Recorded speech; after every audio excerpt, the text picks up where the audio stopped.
He said the hospital was still waiting on $14 million approved by the legislature in its budget, but yet to be paid out by DOA.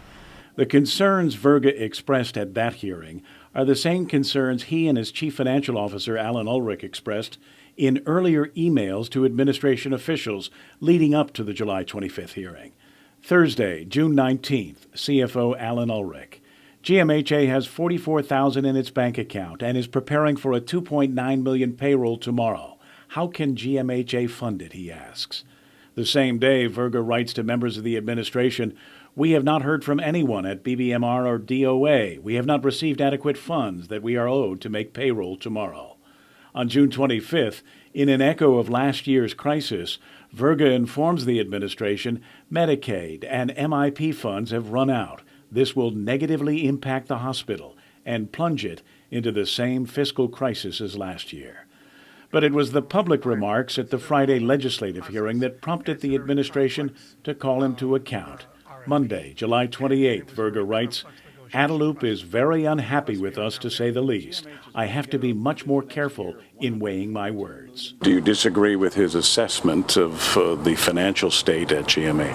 Oh, that was the basis of the conversation was, yes, we disagreed on how dramatic everything came out. And the basis of it was, Joe, we could not be so dramatic about saying GMH is broke because PBMR and DOA's records are not reconciling with GMH's records. We need to take a step back for a second and make sure that everything is reconciled.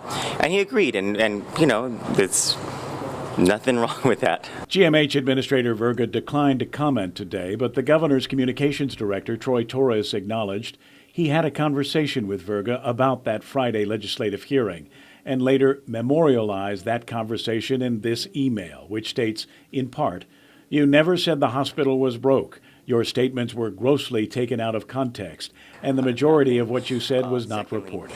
It is a communication that I had with Joe where I had a conversation with him and we agreed to move forward in a certain way, and he said, "Why don't you send that to me in an email so that we're on the right track, and copy Governor Calvo so everybody knows what's going on." And that's exactly what happened. It's a normal thing for Adelup to provide direction and guidance to agencies. It's not a novel concept. That's what a governor's office is supposed to do. I'm not really sure what the big deal is coming from the legislature. Torres says the real problem at GMH is the growing number of people seeking care and the skyrocketing costs associated with that increased demand. More and more people are just coming to the hospital for medical care. There's a growing public health issue that unfortunately people go to the hospital when they get sick, and it costs money. And so that's what Joe Virga was trying to get across, and that's what's not coming across from the legislature. Instead, they're spending this time, and I can understand during election season, to throw these conspiracy theories at us. Kevin Kerrigan, PNC News.